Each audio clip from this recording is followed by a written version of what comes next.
Hello everyone, I'm Dr. Shukla. Welcome to Learning with Dr. Shukla.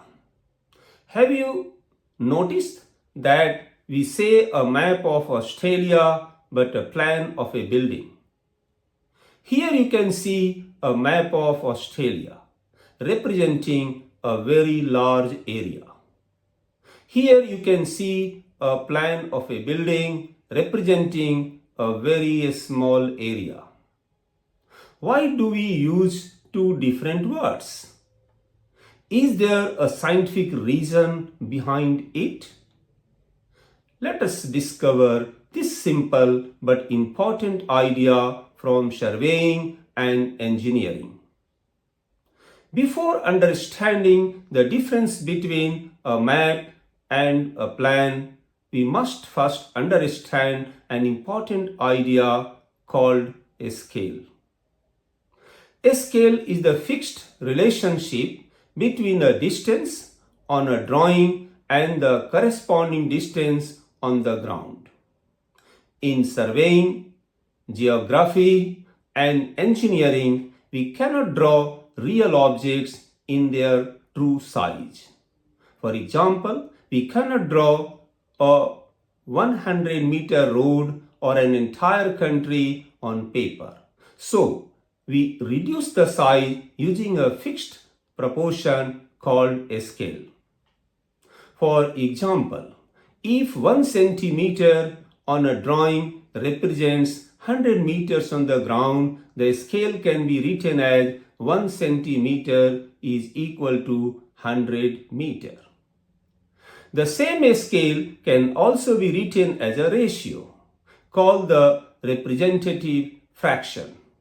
It is the map distance divided by the ground distance and is written as 1 is to 10,000, meaning map distance to ground distance. This means 1 unit on the drawing represents 10,000 units on the ground. Now, let us understand the difference between a map and a plan. As you see on the screen, when the area represented is very large, such as country, state, or continent, the scale becomes small because a tiny length on paper represents a very large distance with little detail on the ground. This type of representation is called a map. But when engineers represent a small area such as building, as you see on the screen, or construction site, the scale becomes large, allowing more details to be shown. This representation is called a plan. So remember this simple idea. When the area is very large, the scale becomes small and we call it a map. When the area is small, the scale becomes large and we call it a plan. A small difference in words, but an important concept in surveying, geography, and engineering. This idea also gives us a useful lesson in life. Sometimes we need to look at life like a map, seeing the big picture, our goals, and the direction we want to go.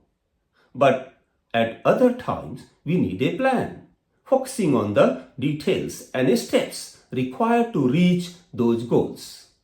In engineering and in life, we need both a map for vision and a plan for action.